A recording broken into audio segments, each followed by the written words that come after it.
eu convido a Lucas, capítulo 3, verso de número 7. Assim diz a palavra do Senhor. João dizia às multidões que saíam para ser batizadas: raça de víboras, quem deu a entender que vocês podem fugir da ira vindoura? Produzam frutos dignos de arrependimento. E não comecem a dizer uns aos outros: temos por pai Abraão, porque eu afirmo a vocês que Deus pode fazer com que destas pedras surjam filhos a Abraão. E também o machado já está posto à raiz das árvores. Portanto, toda árvore que não produz bom fruto é cortada e lançada ao fogo. Até aqui, palavra do Senhor. Estarei orando para que esta palavra penetre profundamente em nossos corações, no seu, no meu, e alcance os objetivos que Deus tem para nós essa noite. Amém?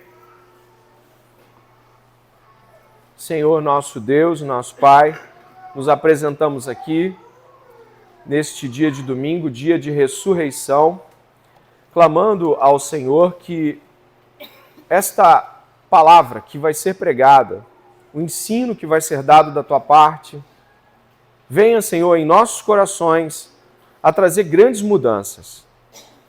Pedimos ao Senhor que a palavra, que sabemos, ela é eficaz, ela separa, traz discernimento no nosso coração.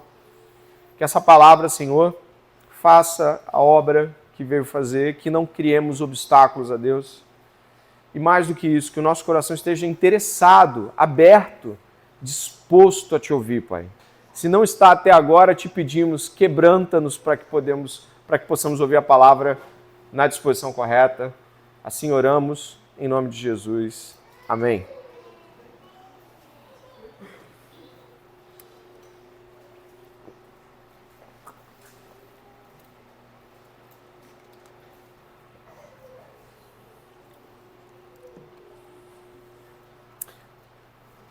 O tema desta noite, o tema do nosso sermão desta noite, está aqui. Eu acho que já pode ser projetado aí. Não sei se vai ser, mas já está perto de ser. Está aqui já o título geral: Arrependimento real no mundo de autojustificação.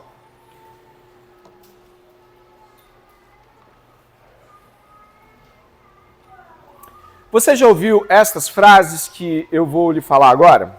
Eu vou lhe dizer algumas frases e você vai tentar lembrar se você já as ouviu, ok? Se você receber Jesus, as coisas vão mudar na sua vida. Outra. Se Jesus entrar na sua vida, você vai ver, você vai sentir a diferença. Mais uma. Sabe o que falta para você? Receber Jesus no coração. É isso que falta para você. Segundo os dados do IBGE, do censo de 2022, é possível que, segundo o IBGE, 83% das pessoas do Brasil entenderiam essas frases, esses jargões cristãos, porque, segundo o último censo, 56% das pessoas são católicas romanas, 26%, quase 27% são evangélicas, e aí reputamos de que falar Jesus, receber Jesus, ter Jesus, Jesus no coração, não são palavras que soariam tão desconhecidas assim para o público brasileiro, e isso eu posso dizer não somente numa igreja, mas numa fila de banco, no seu trabalho, talvez em qualquer lugar simples e público do Brasil. Falar, receber Jesus, traz algum significado junto a isso. Não é alguma coisa tão desprendida de um significado comum. Mas receber Jesus, o que será que as pessoas pensam sobre isso? Nós estamos puxando o gancho daquilo que ouvimos semana passada, que dizia respeito a Maria, né? Ela recebeu Jesus, de uma forma especial, mas ela recebeu Jesus. E hoje, quando você ouve uma frase como essa sobre se você receber Jesus as coisas vão mudar, o que você acha que as pessoas pensam? Talvez o que você pense. Bom, eu vou lhe dizer que geralmente as pessoas associam isso a algumas outras coisas, como por exemplo, você é da igreja, não é? É isso, você é da igreja. Ou, eu recebi Jesus, eu já fiz essa decisão, eu já tomei essa decisão. Ou, então você é crente, você está falando de receber Jesus, eu também sou. Essas associações, você é da igreja, você é crente, você decidiu por Jesus, também estão associadas à frase que nós estamos falando, receber Jesus. E tem mais, né? Será que tem outras coisas que se associam a esse termo receber Jesus? Tem sim. Por exemplo, sabe aquela pessoa que passou um tempo na igreja, se batizou, mas agora ela está, você já está quase falando, né? Afastada. Afastado também é um termo bem conhecido. Fulano está afastado. Às vezes vem seguido de uma outra afirmação. Isso deve criar para vocês alguma memória pessoal, com certeza. Ele está afastado, mas ele tem temor. Ele conheceu a palavra. Você conhece essa expressão? Ele tem temor, ele conhece a palavra. Eu sei que é uma fase. Isso vem tudo associado às vezes. Recebeu Jesus? Recebeu, mas está afastado. Essas frases vão ficando cada vez mais simples e parece que todo mundo está dizendo a mesma coisa. Quando fala está afastado, quando fala que recebeu, parece que todo mundo está dizendo a mesma coisa. Mas o que de fato isso significa? Essa é a minha pergunta para você que está aqui essa noite. O que significa receber Jesus? O que significa estar afastado de Jesus? Será que isso tem significado mesmo? Ou a gente acabou cultivando um evangeliquez na fala? Pois é, receber Jesus, estar afastado, estar desviado, podem acabar não tendo significado profundo se de fato, quando a gente usar essas palavras, a gente não recorrer à Escritura. Você quer ver uma coisa? E se alguém dissesse assim para você, né, fulano está afastado, e você sabe, né, e eu posso pedir para o Jonas me ajudar com 2 versículos que estão aí dispostos, e você sabe, né, os que se afastam dele perecem, ele destrói todos aqueles que são infiéis para com ele. Eu nunca ouvi esse final. Está afastado, mas é mais ou menos, ele está um crente à distância. Ou talvez assim, né? Ele recebeu Jesus, e você sabe que todos os que receberam, deu-lhes o poder de serem feitos filhos de Deus, a saber, os que creem em seu nome. Parece que afastado e receber Jesus ficam um pouco ou muito diferentes quando são colocados ou retirados diretamente das Escrituras. Ser afastado não parece ser uma coisa pequena, pelo contrário, dá até medo. E receber também não parece nada pequeno, afinal de contas, quem recebe, crê no seu nome, é feito o quê? Filho de Deus. Afastado e receber Jesus são expressões importantes bíblicas. E eu vou lhe dizer uma coisa, o texto que nós temos aqui diante de nós hoje diz respeito a isso.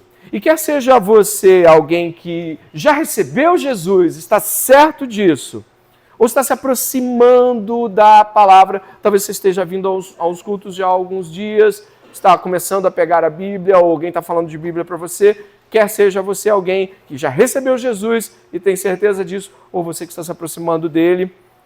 João Batista, nesse texto aqui, traz respostas a perguntas como essa. Respostas a perguntas como, quando eu recebo, como é que eu recebo, o que acontece? Ou, como é que eu junto tudo isso de receber ou estar afastado? E quem não recebe, acontece o que com eles? João Batista vai trazer para a gente profundos significados do que é receber Jesus.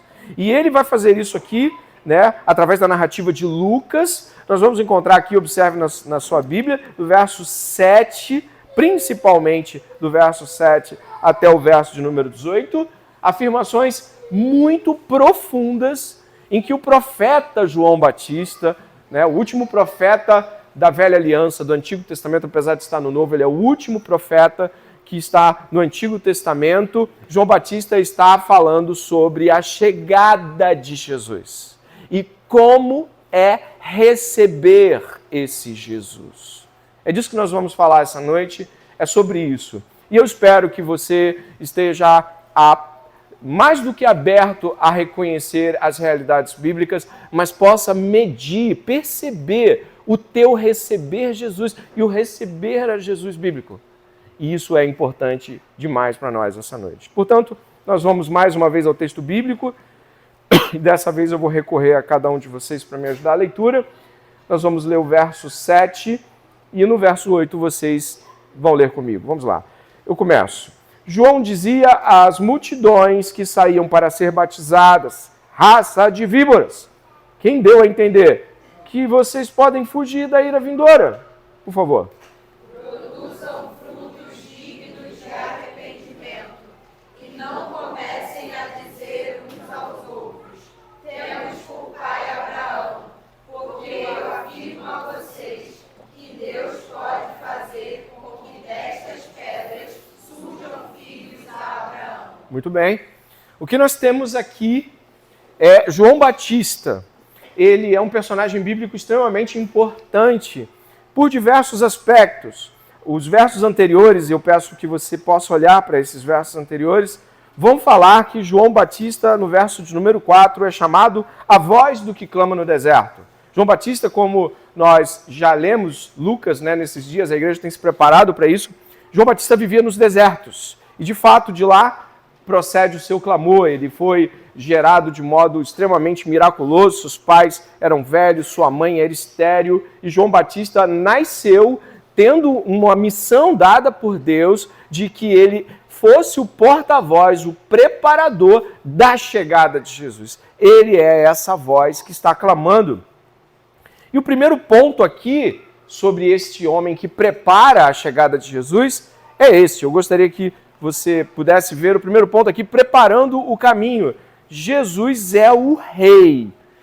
Ele deve ser recebido com arrependimento verdadeiro. Jesus é o rei e ele deve ser recebido com arrependimento verdadeiro.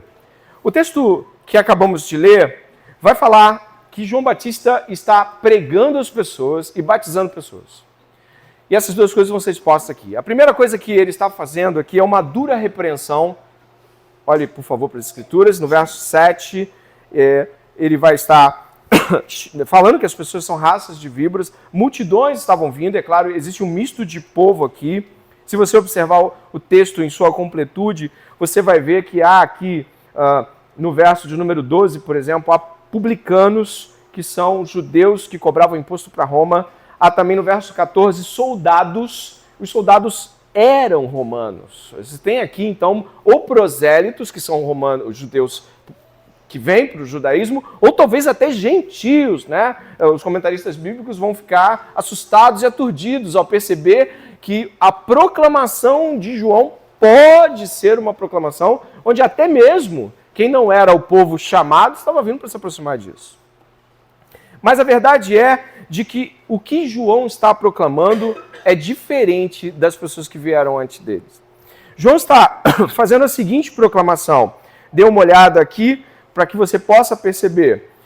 No verso de número 15, no verso de número 9, nós vamos encontrar assim.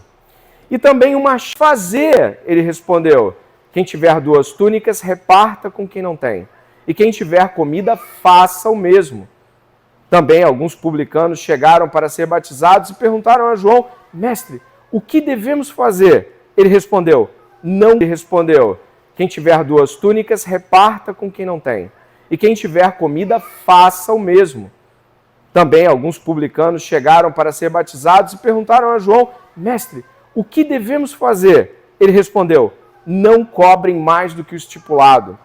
Também soldados lhe perguntaram, e nós, o que devemos fazer?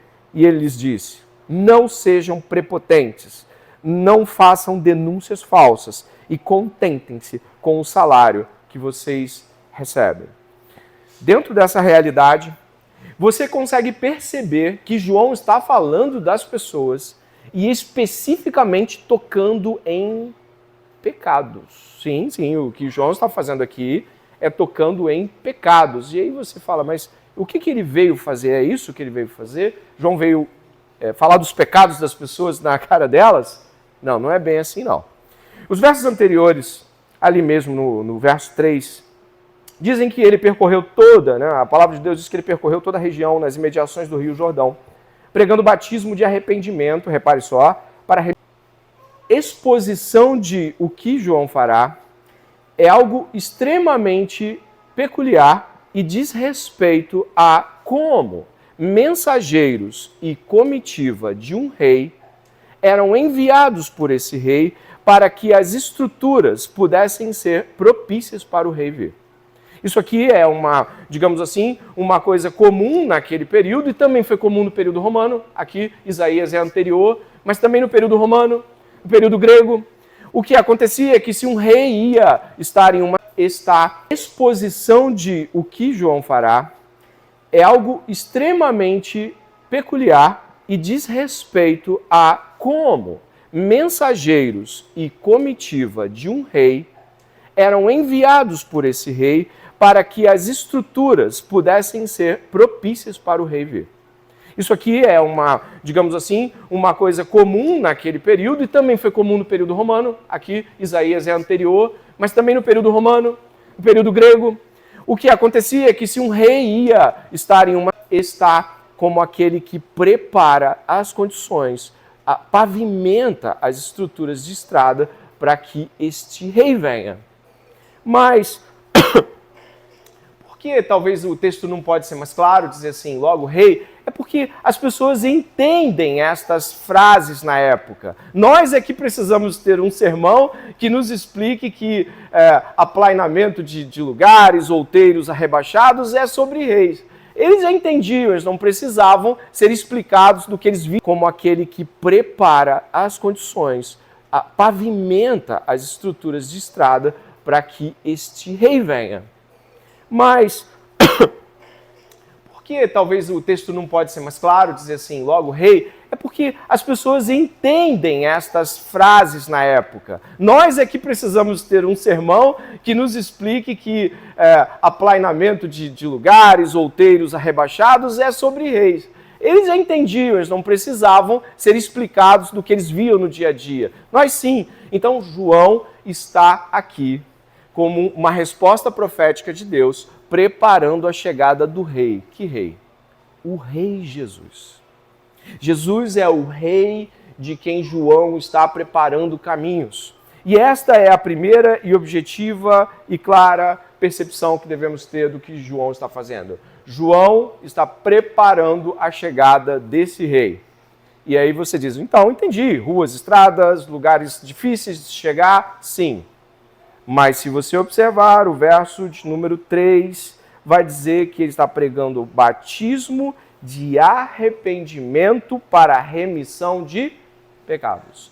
Como João está pavimentando a chegada do rei, preparando o coração das pessoas, chamando-as ao arrependimento. Este é o nosso primeiro ponto. A chegada de Jesus, o ministério de Jesus foi preparado por João Batista e a chegada deste rei era uma chegada que envolvia pessoas estarem com o coração arrependido e disposto a ouvirem a mensagem deste rei. Esse é o trabalho de João aqui. E aí você pergunta, mas como é que isso está acontecendo? Será que as pessoas estão entendendo, pastor, o que isso está de fato acontecendo? Sim. Tanto é que elas perguntam no verso de número 10, olha lá, elas perguntam o que eles devem fazer. O que a gente vai fazer com isso? Você está falando sobre uma chegada monumental, você é aquele que prepara, a voz que clama do deserto, mas o que exatamente isso, o que a gente faz com essa chamada ao arrependimento? Às vezes você que está ouvindo um sermão é chamado ao arrependimento, até arrependam-se. Talvez você possa até ouvir um pregador de praça, se é que eles ainda existem, mas dizendo arrependam-se. Mas o que é que Deus está falando quando isso? E foi isso que eles perguntaram, o que a gente tem que fazer? Olha o que as pessoas ouviram de João. Quem tiver 2 túnicas, verso 11, reparta com quem não tem. Quem tiver comida, faça o mesmo. Os publicanos, eles foram falar, não cobrem mais do que estipulado por soldados, não sejam prepotentes, não façam denúncias falsas e contem-se com o seu salário. A grosso modo, o que João está falando é o seguinte: tem comida, divide. Tem túnica, reparte. Você que está trabalhando na coleta do imposto, faz isso direito, não sonega, não espalha isso para o canto. Você que é soldado, você sabe que você tem um tipo de poder e autoridade que pode acabar fazendo com que as pessoas possam padecer em suas mãos denúncias falsas. Não faça isso. E aí você rapidamente, entendi. Agora entendi, pastor. O arrependimento é uma mudança de comportamento. Entendi. A gente muda de comportamento, então é arrependimento. Generosidade, integridade, honestidade, deve ser isso. Mudar de comportamento. Eu estou fazendo uma coisa e faço outra. Não é. Não é isso. O texto não diz que isso é arrependimento. Vá de novo comigo ao texto. No texto, no verso de número 9, nós estamos ouvindo João falar, e aí um pouco antes também, se você puder observar o verso 8 e 9, mas o 8 enfaticamente também vai dizer, produzam o quê? Frutos dignos de arrependimento. A honestidade, a bondade, o dividir não é arrependimento. Isso é fruto de arrependimento. Não é fazer essas coisas que você está produzindo arrependimento. Isso é um fruto. Isso significa que as realidades de alguém que se arrependeu são manifestas externamente por essas atitudes aqui. E isso para nós é extremamente importante, porque nós podemos ler um texto como esse e rapidamente tomar uma mudança de posição, como muitos de nós poderiam ter feito ou já fizeram na vida. Ok, eu errei, o que eu faço? Não é o que eu faço. E não é isso. Não é o que eu faço. Existe um algo acontecendo lá dentro. É claro que você tem que mudar a sua prática. É claro que você não vai viver no pecado. Mas isso é fruto do arrependimento. E aqui, o resultado do arrependimento é exposto em bondade, é exposto em honestidade, verdade e um monte de outras coisas importantes. E aí eu quero que você reflita isso já talvez uma primeira frase aqui importante que eu vou projetar aqui para você. Se você não se vê generoso, desculpa a escrita, honesto, amoroso, alegre, pacífico, bondoso, paciente, não se vê com autocontrole e humildade, se não vê essas coisas realmente crescendo na sua vida, você não se arrependeu. Lembre-se, elas não são arrependimento, são fruto. Não, eu me arrependi, mas continuo impaciente e atacando as pessoas. Eu me arrependi, mas eu não consigo ser honesto. Eu me arrependi, mas não é isso. Arrependimento, ela é claro que é manifesto em atitudes, vem de uma mudança de coração, como nós fomos ver, mas se você também não mudou seu comportamento, significa que o arrependimento ainda não chegou. E vamos nos aprofundar em o que ele é. Acalme aí que vamos chegar lá. Então, isso são os resultados do arrependimento. Mas o que esta palavra arrependimento diz? Aqui mesmo na Bíblia, o significado dela. Significa mudança de mente ou mudança de coração. Não mudança de comportamento. É mudança de mente e mudança de coração. Portanto, quando eles ouviam frutos de arrependimento, eles não estavam ouvindo naquela época fruto de mudança de comportamento. Eles sabiam. João está falando de arrependimento, ele está falando daqui. Aí eles perguntaram, e como é que eu sei que aqui aconteceu? É porque você mudou aqui também. Então, eles entendiam a expressão arrependimento, e eles entendiam, mas perguntaram, mas e o que a gente faz? Se arrependeu, o que vai acontecer? É isso que vai acontecer. Então, se você está falando sobre alguém ter recebido Jesus, naquela época em que João estava preparando o caminho para a chegada do ministério terreno de Jesus, arrependimento era o solo em que Jesus passaria e encontraria um lugar fértil para sua palavra. E às vezes, e muitas vezes, nós asseguramos que o nosso arrependimento veio porque nós concordamos que estamos errados, mas não porque de fato houve uma mudança genuína. Eu estava lendo uma frase e ela me puxou bastante intensamente. Ela vem de um sermão do Martinho Lutero. E o Martinho Lutero ele dizia o seguinte sobre arrependimento, em um sermão sobre os 10 mandamentos. Ele falou assim, arrependimento é mudar aquilo em que você confiava. Ele falava isso.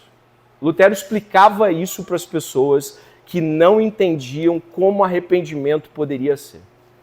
Martinho Lutero, pregando sobre os 10 mandamentos, Martinho Lutero, o nosso pai da Reforma Protestante, não vou falar muito porque mês que vem a gente vai falar mais, mas Martinho Lutero pregando sobre os 10 mandamentos, em um primeiro sermão ele pregou sobre não terás outros deuses diante de mim.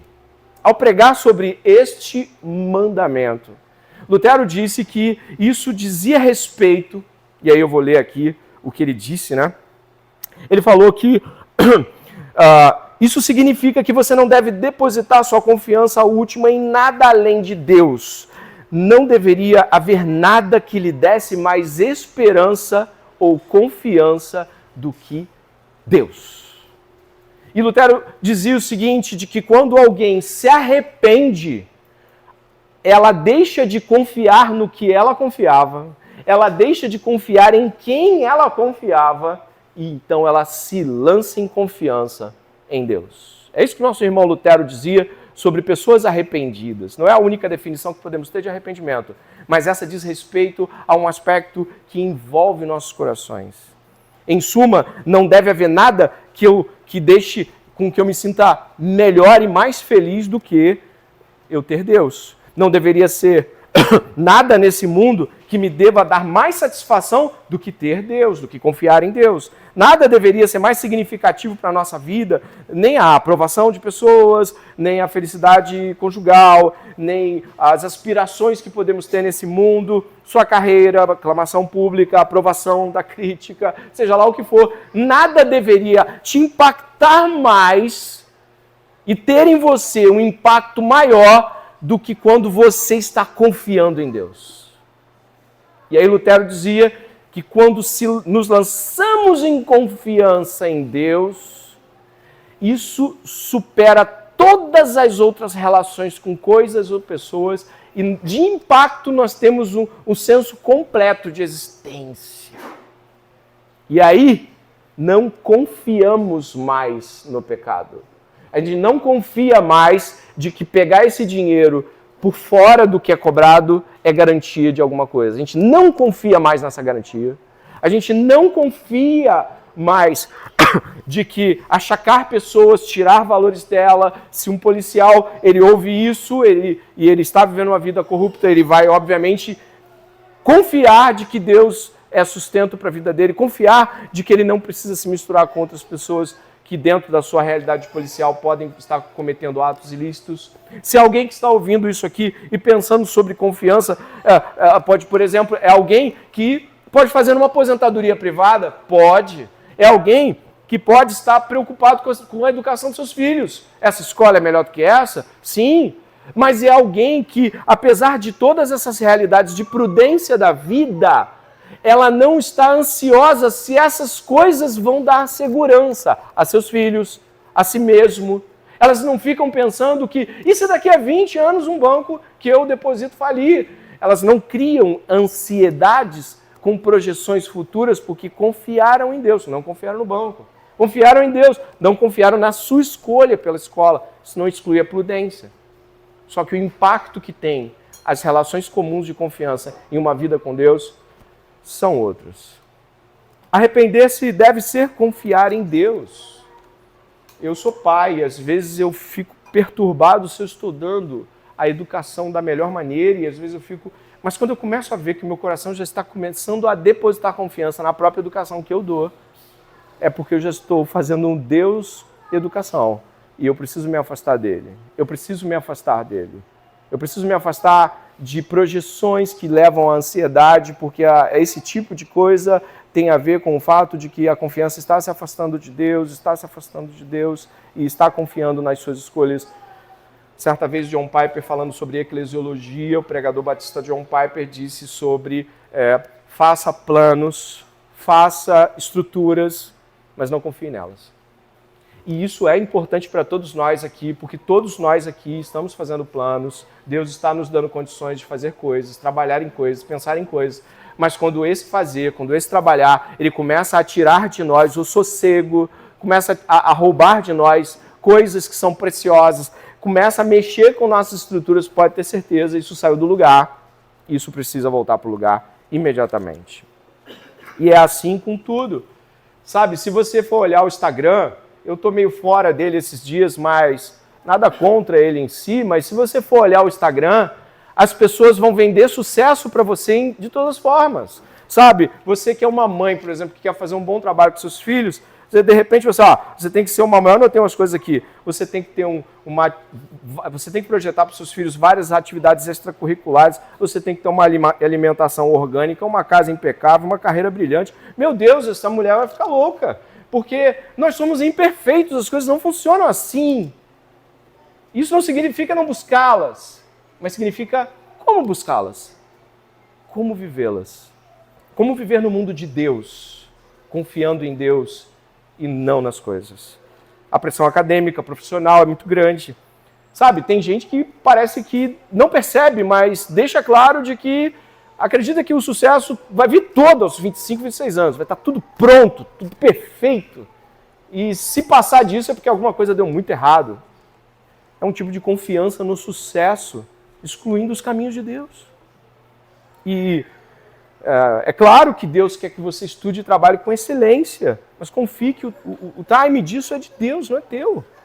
Isso é confiança em Deus. Então, aqui num primeiro momento, eu preciso que você entenda que quando nós estamos falando de alguém que recebeu Jesus, eu recebi Jesus. Você recebeu Jesus? Então você tem crescido em arrependimento, ou seja, você tem se arrependido e cada dia mais tem confiado mais nele. Esse teu arrependimento tem levado você a confiar em Jesus. E essa confiança em Jesus tem mudado o seu comportamento. Essa confiança no poder de Jesus tem mudado a maneira como você e eu estamos respondendo à vida. Não podemos acreditar que temos nos arrependido mais e mais, se estamos mais ansiosos com as coisas que queremos controlar, se estamos mais desejosos pelo sucesso instantâneo, se estamos mais desesperados se as coisas vão dar certo. Não podemos dizer que estamos realmente preparando o nosso coração, porque Jesus Cristo disse que está voltando e logo nós continuamos nos preparando para Jesus, mesmo que de outra forma. Esse é o primeiro ponto. No segundo, eu gostaria de salientar com vocês de que preparar ou estar preparando o caminho para o rei, agora sim já podemos chamá-lo tal como assim, né? Nós entendemos isso, é receber Jesus e aceitar que é a estrada que se adapta ao rei, não o contrário. Pois é. O que você leu aqui no capítulo 3, e eu volto com você ao 3, capítulo 3, verso 4, é de que a voz que clama no deserto, preparando o caminho do Senhor, está clamando para o endireitamento das estradas. As colinas, os lugares por onde o Senhor vai passar. Não é o Senhor que está procurando atalhos. O Senhor está fazendo desvios. E você está pleno. Não. Do que diz respeito isso? Diz respeito à obediência. Receber Jesus é obedecer ao Rei Jesus. Isso precisa ficar muito claro para a gente. Se você sabe que deve confiar nele, em seguida você deve obedecer a ele. E obedecer Jesus é recebê-lo como um rei. Receber Jesus é obedecê-lo como um rei deve ser obedecido. E é claro, há palavras-chave aqui que ampliam ainda mais isso, mas eu não tenho como não me achegar mais uma vez à citação de Isaías, que é citada aqui, neste momento, no capítulo 3 de Lucas. Se você puder olhar, o que nós estamos lendo do verso 4 ao verso 6 é uma citação do profeta Isaías, precisamente no capítulo de número 40.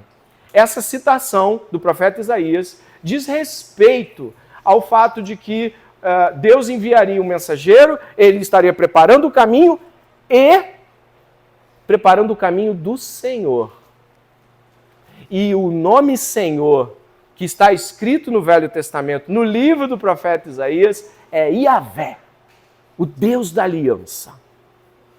Portanto, quando João está preparando o caminho para a chegada do Rei Jesus, preste atenção, quando João está preparando o caminho para a chegada do Rei Jesus, ele também está preparando para a chegada do Rei Deus. Jesus é Deus. Preparar o caminho de Yahvé E quem passa é Jesus, nos leva à categórica afirmação de que Jesus é Deus.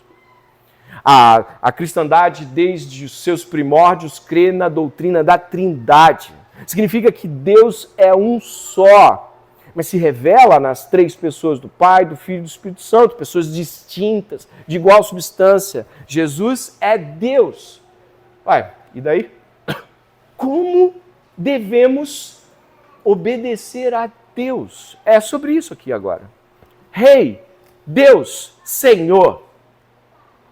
Dentro dessas realidades, compreendendo de que João está chamando a obediência a Deus, nós precisamos entender que não vamos fazer caminhos próprios. Escute isso, por favor, com toda a sua atenção. Nós somos pessoas que gostamos de fazer o que queremos. Nós temos certo prazer de dizer às pessoas que eles foram para cá, mas eu fui por lá. Nós temos certo prazer de dizer que escolhemos melhor do que os outros. Isso está em nossa natureza caída, essa tentativa de dizer que somos melhores. Logo, não é Jesus que tem que se adaptar a nós é que nos adaptamos, ajustamos e nos amoldamos a Jesus. Uma frase de Tim Keller que me pegou aqui bastante, eu joguei aqui para vocês porque ela é importante, me fez refletir sobre isso, é a seguinte: quando Deus aparece, Ele não se adapta aos seus caminhos, ou seja, aos nossos. Os seus caminhos é que se adaptam a Ele. Ele não segue os seus zigue-zagues. É isso que significa obedecer. Obedecer não significa dar a si mesmo as regras. Obedecer significa deixar que Ele seja Deus e que Ele dite as regras. Jesus dita as regras. Estava até conversando com um irmão esses dias, a gente estava sentado conversando, acho que sexta-feira, e nós estávamos falando sobre o fato de que algumas pessoas parecem não querer ceder suas personalidades a essa jornada com Jesus. Não querem, gostam de suas personalidades, gostam de ser daquele jeito. Gostam de não se permitir, entenda a palavra com todo o cuidado. Deus não é frágil, ai, coitado, Ele não permite, eu não vou entrar. Não é isso. O que eu estou dizendo é que parece que, de um modo muito específico, gostamos de coisas erradas que somos. E na hora de que, quando isso é tocado, é resistido, nós começamos a reagir com incômodo, afastando aqueles que estão acusando, entre aspas, o nosso pecado, com João, nos desassociando o máximo dessa intimidade que é ouvir alguém dizer: está errado, Jesus faz assim, você está fazendo assim, mas Jesus faz assim. Essa pessoa é uma bênção, mas não pense que nós a vemos com alegria. Ela geralmente gera incômodo em nossas vidas. E procuramos nos associar a conversas superficiais e a relacionamentos onde não perguntamos: por que você fez aquilo? Não parece com o Senhor.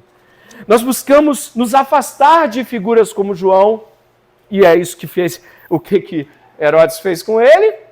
Pegou e jogou ele. Cala a boca, fica aí nesse cárcere. Você está trazendo um incômodo à minha pessoa. João acusou Herodes de estar... você vê aqui, digamos assim, pegando a esposa do irmão e fazendo então um adultério, enfim, as realidades que João estava falando é a seguinte: olha, você está errado em fazer isso. E quem é que gosta disso? Gostamos de jogar João no cárcere, usando aqui apenas um jeito de falar. Gostamos de jogar João no cárcere porque é incômodo ouvir essas realidades. Mas eu gostaria que você pudesse entender, e aí já estamos indo aí talvez para quase metade para frente, de que nós estamos falando sobre confiar. E aí você fala: ok, eu entendi. Eu confiava na carne, eu confiava nas minhas escolhas, eu confiava na minha segurança, nos meus projetos, mas eu entendi que arrepender-se é confiar em Jesus, é se entregar a Ele. E Jesus é Deus. Então isso não pode ser resistido, isso tem que ser obedecido. Eu entendi. Mas sabe, existem obstáculos a isso. E esses obstáculos não são obstáculos simples. Existe um inimigo, guarde isso, implacável em relação ao arrependimento e à obediência. Existe um inimigo implacável em relação ao arrependimento e à obediência. e o nome dele é autojustificação. A autojustificação, e eu digo aqui uma frase simples, a autojustificação opera certo tipo de autoconvencimento. Eu não obedeço ou me arrependo de não ter obedecido a Deus, mas me convenço que tem um motivo justo para isso. Autojustificação sempre opera com autoconvencimento. Eu estou tentando me convencer de que eu não devo me arrepender, confessar pecado, pedir ajuda. Então eu vou começar a trabalhar isso dentro da minha mente o máximo possível. Você não fez tão errado assim. Não é tão errado. Não, isso pode ser errado para algumas pessoas, mas olha, você estava pressionado. As pessoas não conhecem a sua vida, elas não sabem o que você passa. Nós somos mestres nisso. Então, quando alguém, por exemplo, vai nos corrigir ou mostrar um pecado nosso, em geral, a primeira coisa que fazemos é nem perguntou como eu estive essa semana, porque a primeira coisa que nós fazemos é tentar proteger este cenário. Eu não estou dizendo aqui que você não deve perguntar às pessoas como elas estão, só dizer que quando nós estamos confrontados, chamados ao arrependimento, a primeira coisa que fazemos é estabelecer algum tipo de muro. Aí nós pensamos, essa pessoa sabe o que ela está falando, conhece a minha vida? Só vem para me criticar? Nós não estamos muito preocupados com esse núcleo de correção, nós estamos preocupados com o autoconvencimento, porque ele diminui a intensidade do impacto que é estar em pecado, que é estar em erro. O autoconvencimento é uma espécie de analgésico para a consciência de quem está em pecado.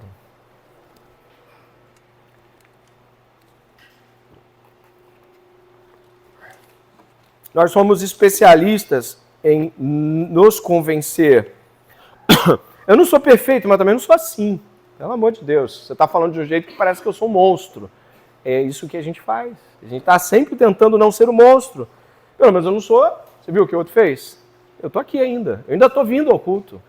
É isso que nós costumamos fazer. Só que às vezes a gente não declara isso. Presta atenção.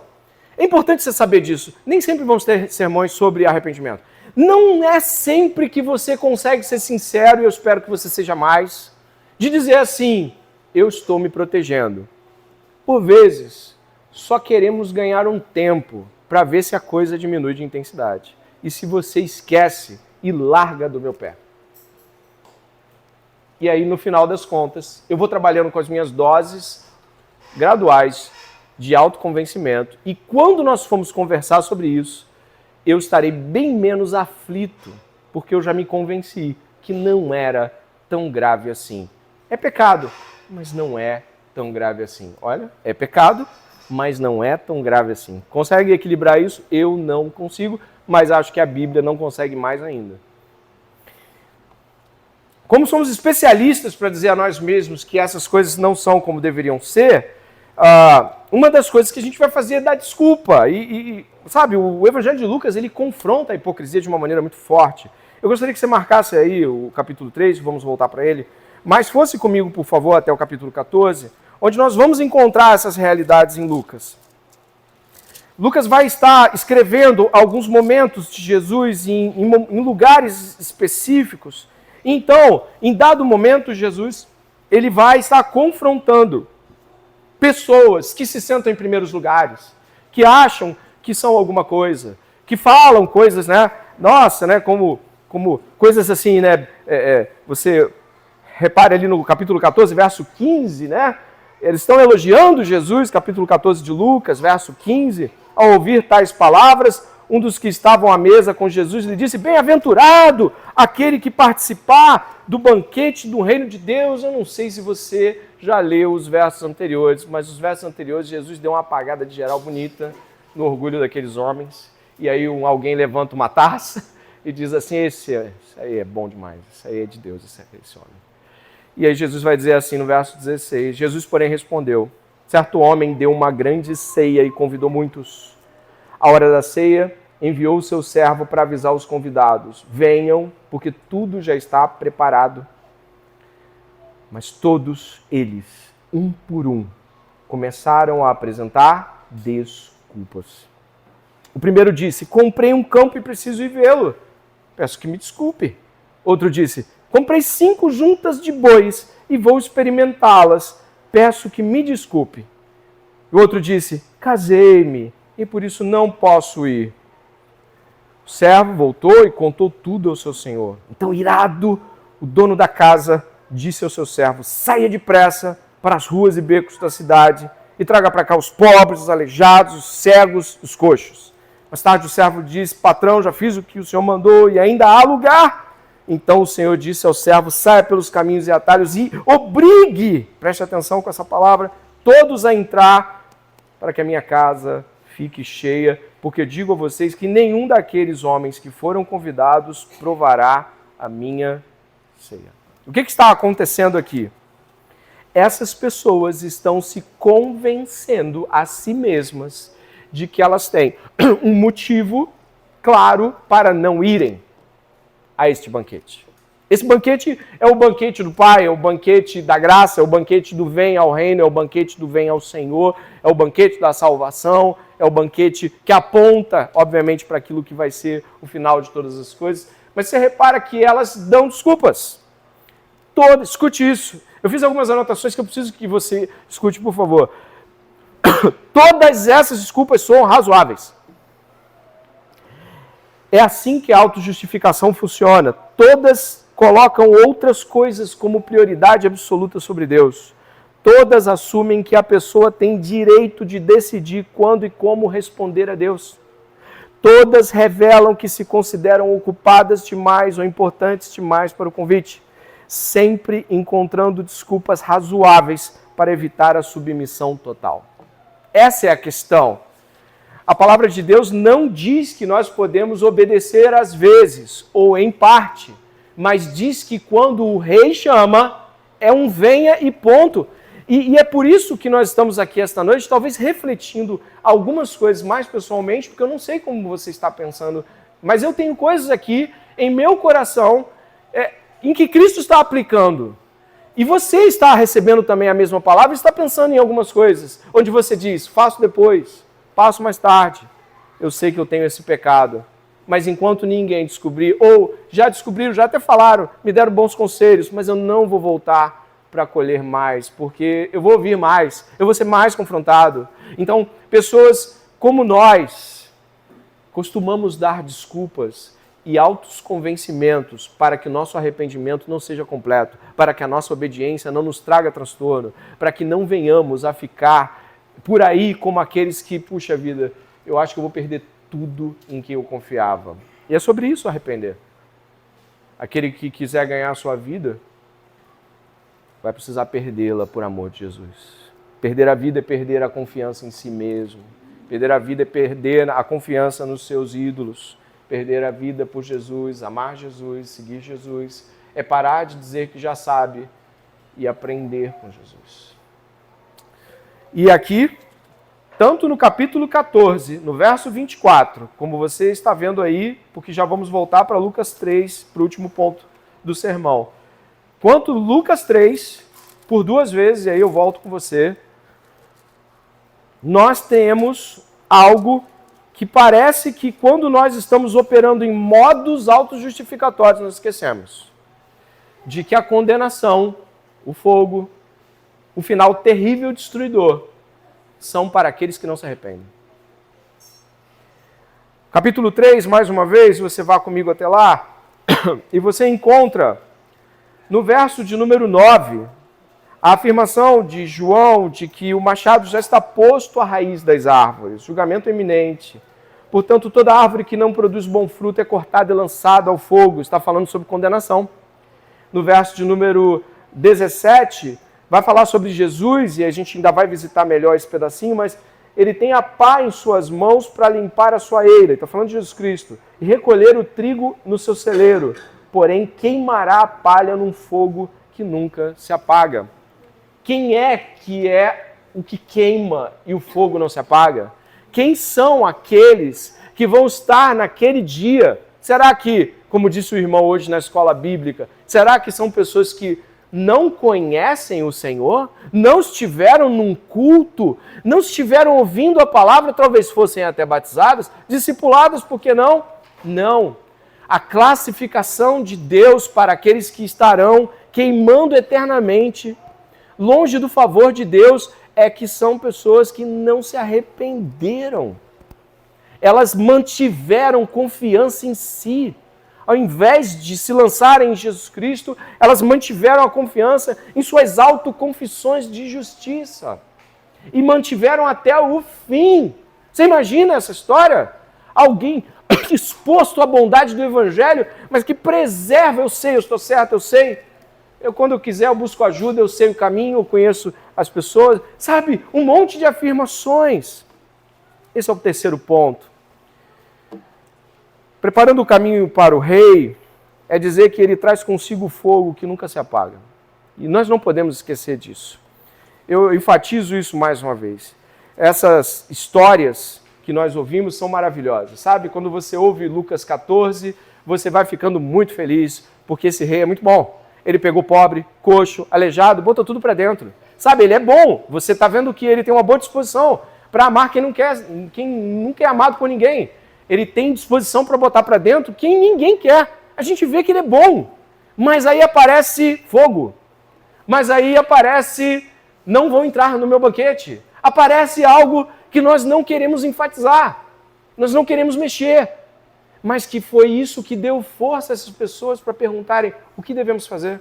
Se você olhar o capítulo 3, depois que elas ouvem falar sobre os ramos queimados, o machado que corta e o que é queimado, é que elas perguntam, mas a gente faz o quê? Porque é isso que o juízo, o julgamento, o inferno deve trazer à impreensão de nossas consciências. Espera aí, não. Se eu estou com Jesus, a primeira coisa, a minha primeira reação ao ouvir sobre o inferno é: o que devemos fazer? Não, isso não pode. Não posso ter aparência de inferno, nem quero ser alguém contado como aqueles que permanecem na desobediência. O que devemos fazer? Isso me parece ser algo mais difícil para o crente de longa data do que para aquele que está chegando. Parece que aquele que está chegando, ele sente esse queimar do inferno e fala assim: eu não vou para lá não, Jesus me ajuda. Mas parece que o crente vai passando o tempo, ele não somente vai esquecendo do que ele foi salvo, quanto ele também começa a perceber essas realidades como pula, eu sou dos arrependidos. Passa para outro texto. Que bom que você foi salvo. Mas isso tem um efeito em nós. Nos lançamos ao arrependimento. Ao sermos lembrados de para onde iríamos, nos lançamos em Jesus mais confiantemente mais uma vez. Por isso, se ouvir sobre o inferno, sobre fogo e chamas, é algo como: vamos conversar um pouquinho aqui entre nós, que agora ele está falando daquela coisa que é para os outros. Isso parece claramente de que cultivado desta maneira e vivido desta maneira, cuidado, porque você pode ser daqueles que dizem: Senhor, Senhor, em teu nome fizemos isso e aquilo. Tome muito cuidado, porque certamente nós não estamos lendo corações aqui esta noite, mas Deus sim. E dentro desta parábola agrícola, da metáfora agrícola que João empreende, repare algumas coisas aqui, por favor. No verso 9, principalmente verso 9, né, a gente vai, e também o verso 17, sobre Jesus Cristo ser aquele que faz isso. Repare que a condenação é muito clara. A ideia de recolher o trigo no celeiro e a palha num fogo. A palha pega fogo muito rapidamente. Se você já teve a experiência de mexer com palha, pega muito rapidamente fogo. Tem gente que até coloca em carvão para tentar atiçar o fogo mais rapidamente, às vezes no churrasco. Então, está dizendo que essa palha, essas pessoas não arrependidas, elas têm a condição ideal para queimar eternamente. Elas têm o que é preciso, elas têm a maldade, o não arrependimento delas. E essa condição aqui do fogo que nunca se apaga não deve ser algo que nós pulamos ao ler a Bíblia. Não deve ser. João está anunciando a chegada do Messias. E como a gente vê aqui, o Messias traz separação. Está aqui no verso de número 17. O Messias é alguém que não tem meio termo. Jesus não chega e ainda vai fazer uma super avaliação para te dar uma folga. Jesus está fazendo, obviamente, operando salvação, mas enquanto juiz não haverá meio termo. Ou você é alguém que está contado com os arrependidos, ou você não está com Jesus. Ou arrependimento é algo que você persegue todos os dias e vive esse arrependimento, ou você está, de fato, se enganando a si mesmo. E você pode reparar que isso é chamado de evangelho, no verso de número 18. Vai dizer que, assim como muitas outras exortações, João anunciava o evangelho ao povo. E o que é evangelho? O evangelho de João está deixando muito claro. Eu estou anunciando um rei grandioso, maravilhoso, ele está vindo salvar pessoas. Está vindo salvar pessoas, está vindo salvar você. Ele está vindo para resgatar você. Ele quer pegar você e colocar no celeiro dele. Mas caso você insista em auto-justificar-se, caso você ouça esses sinais claros de condenação, veja em você, mas não se importe, você é palha que vai queimar. Não haverá meio termo, não haverá um lugar no meio. E levando em consideração que nós não sabemos quando vamos morrer, essa mensagem deveria atingir os nossos corações imediatamente. Deveria nos qualquer adormecimento, deveria nos condicionar a uma reflexão extremamente profunda e rápida. E mais, alguns de nós talvez pensem, eu vou fazer isso, pastor, eu entendi, eu devo me dedicar a confiar em Jesus, tudo muito racional, né? Eu devo me dedicar a confiar em Jesus, procurar as pessoas, só que não é um fazer. É de fato confiar em Jesus significa de que há um impacto e uma mudança interna. E isso de fato às vezes não é perseguindo no Google Tradutor, porque ele não tem, acho que, tradução aqui. E eu fiquei muito impressionado com o livro, decidi trazer um pedaço aqui. Elizabeth Elliot, ela é uma cristã que morreu há alguns anos atrás, ela tem uma história muito forte para todos que costumam ler a história de Elizabeth Elliot. Ela foi missionária, foi esposa de missionária também. E ela escreveu esse livro aqui e ela criou um personagem chamado Margaret. Esse personagem é uma missionária e as coisas dão super errado para essa missionária. Ela vai com todo fogo missionário para a América do Sul, parece até a própria história dela. E aí o que acontece é que as coisas dão errado. E quando Elizabeth Elliot lançou esse livro, ela recebeu uma chuva de críticas. E os leitores disseram, não é possível, você acha que Deus é desse tipo? E obviamente, ela respondeu categoricamente de que ela falou para os seus leitores, o seu Deus é o seu coração. O seu Deus é o seu coração. É por isso que você não está recebendo uma jornada difícil. Algumas coisas que eu peguei aqui do livro foram interessantes. E uma das frases do livro eu coloquei aqui para você, porque fala dessa mulher, depois dela contemplar toda aquela destruição, aspas, que Deus causou na vida dela, ela...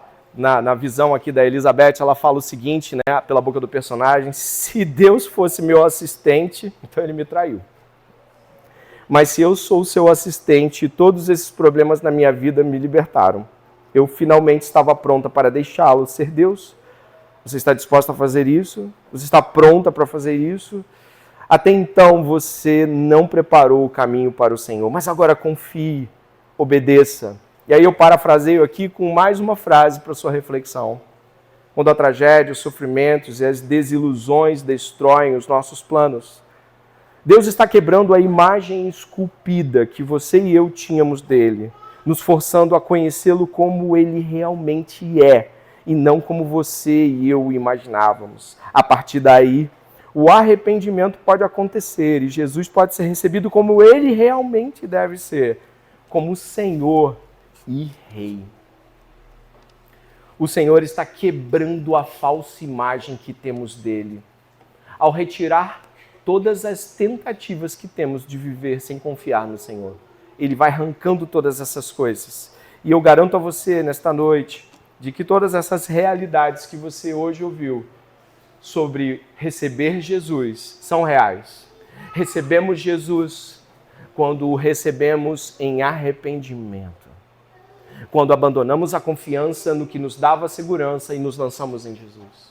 Recebemos Jesus quando recebemos Ele como Rei e Deus. Quando obedecemos prontamente, diretamente, totalmente, em completa submissão. Recebemos Jesus em nosso coração quando não mais observamos as tragédias, sofrimentos e lutas pelos quais passamos como problemas em si, mas como coisas que Deus está usando para que venhamos a recebê-lo como Ele é.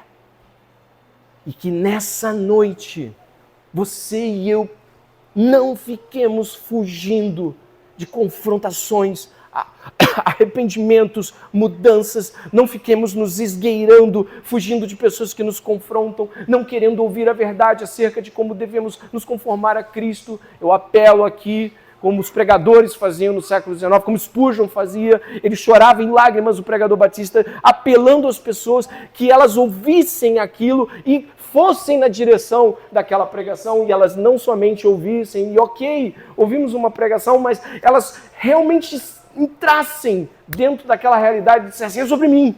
Este pregador, esta mensagem, esta palavra foi sobre minha confiança em Deus, não está como deveria. É por isso que Deus me chamou para esse culto, é por isso que Deus quer que eu me abra, que eu fale, que eu confesse, que eu me arrependa. Receber Jesus é tudo isso.